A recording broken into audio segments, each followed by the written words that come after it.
Bonjour, j'espère que nous allons bien, j'espère que ce message vous trouvera en bonne santé par la grâce de Dieu. J'aimerais, si vous le permettez, vous prendre quelques minutes pour partager avec vous quelque chose qui m'a fait du bien. Euh, vous savez, quand on croit en Jésus-Christ comme Seigneur et Sauveur, le Saint-Esprit vient en nous, qui est le, le gage de Dieu.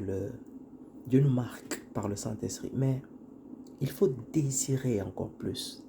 Se laisser aller, se laisser conduire par le Saint-Esprit, laisser que le Saint-Esprit nous remplisse totalement pour qu'il nous conduise. Parce que lorsque le Saint-Esprit prend le contrôle total et on le laisse faire, le Saint-Esprit fait tellement dans notre vie. Il peut faire tellement dans notre vie.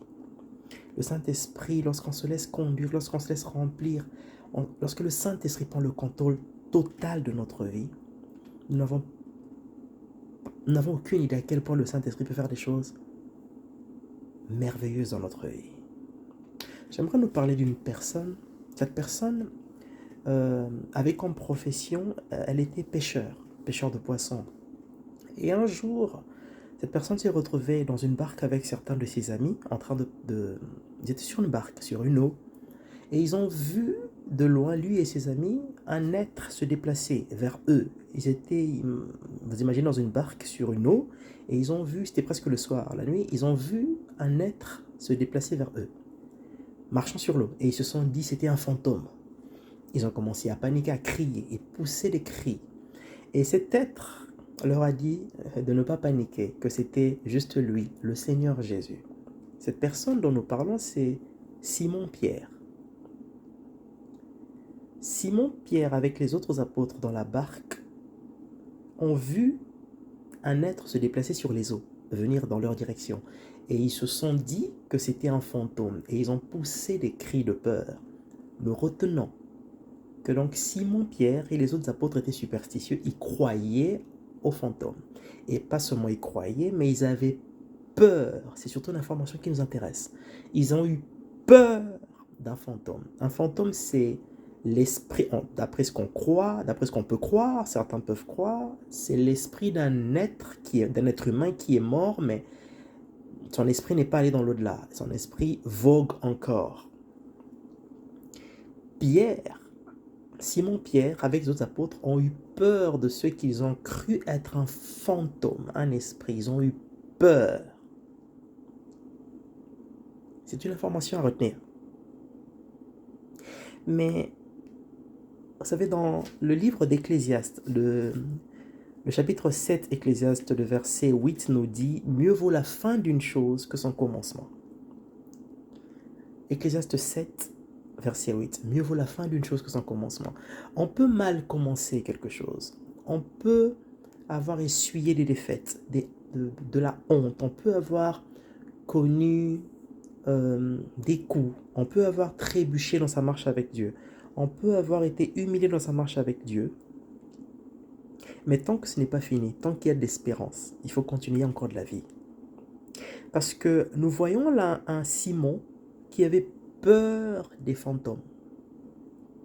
On ne parle même pas de mauvais esprits. On parle des fantômes seulement. Simon avait peur des fantômes. Mais lorsque Jésus-Christ est mort, il a été enseveli, ressuscité, il est monté à la gloire auprès du Père et qu'il a envoyé le Saint-Esprit à la Pentecôte. Lorsque le Saint-Esprit est descendu sur les apôtres, il les a remplis, il les a conduits. La parole de Dieu nous montre dans Acte 5, chapitre 5. Dans Acte 5, si vous regardez du verset 14 au verset 16, vous allez voir que lorsqu'ils ont été remplis et revêtus du Saint-Esprit, l'ombre de Pierre, la Bible nous dit qu'on emmenait les gens pour que l'ombre de Pierre puisse toucher les gens et les gens qui étaient malades. La présence de Pierre, la présence du Saint-Esprit en Pierre faisait que les gens qui avaient des mauvais esprits en eux étaient guéris. Le Pierre qui avait peur des fantômes, lorsque le Saint-Esprit est descendu sur lui, l'a rempli, l'a revêtu, les mauvais esprits ont commencé à avoir peur de lui, Pierre. Tu peux avoir mal commencé ta marche avec Dieu. Tu peux avoir fait des erreurs avec Dieu. Tu peux avoir fait des erreurs dans ta marche chrétienne. Tu peux avoir été humilié.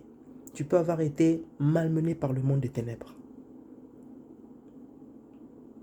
Mais si tu désires le Saint-Esprit de tout ton cœur, le Saint-Esprit peut inverser la peur. Il peut inverser le rapport de force. Peur qui tremblait devant les fantômes. Lorsque le Saint-Esprit l'a revêtu, lorsque le Saint-Esprit l'a rempli et a commencé à conduire sa vie, les mauvais esprits, pour faire simple, certains démons pouvaient quitter les corps à cause de la présence du Saint-Esprit dans la vie de Pierre. Le Pierre qui tremblait devant les fantômes. Nous n'avons aucune idée à quel point le Saint-Esprit peut changer les choses dans notre vie. Aucune idée. Nous n'avons aucune idée. Quelqu'un doit savoir ceci, et je me le rappelle à moi-même aussi. Il faut désirer le Saint-Esprit de tout notre cœur. Que Dieu nous fasse grâce de désirer encore et encore et encore le Saint-Esprit. Pierre tremblait devant les fantômes. Mais lorsque le Saint-Esprit l'a revêtu à la Pentecôte, l'a rempli et a commencé à le conduire, on emmenait des malades, des personnes qui étaient tourmentées par des démons. Et la présence du Saint-Esprit dans la vie de Pierre chassait ces mauvais esprits. Pierre qui tremblait devant des fantômes, qui pouvait trembler devant un fantôme. Lorsque le Saint-Esprit a pris le contrôle comme il fallait, parce que Pierre s'est laissé conduire, il s'est laissé être un vase d'honneur, il s'est laissé remplir. Il a désiré le Saint-Esprit dans la chambre haute. Ils ont attendu tel que Christ leur avait dit Jésus. Le Saint-Esprit a fait de celui qui pouvait trembler devant les fantômes un être que les mauvais esprits pouvaient redouter. Ce n'est pas seulement pour les mauvais esprits, c'est juste pour nous faire comprendre que, nous rappeler, parce que nous le savons déjà, nous rappeler à quel point, lorsque nous désirons le Saint-Esprit, nous n'avons aucune idée jusqu'où il peut nous emmener, jusqu'où il peut faire des choses spectaculaires pour la gloire de Dieu. Désirons encore le Saint-Esprit. Encore et encore et encore. Que Dieu nous aide et qu'il nous fasse grâce. Que Dieu vous bénisse abondamment.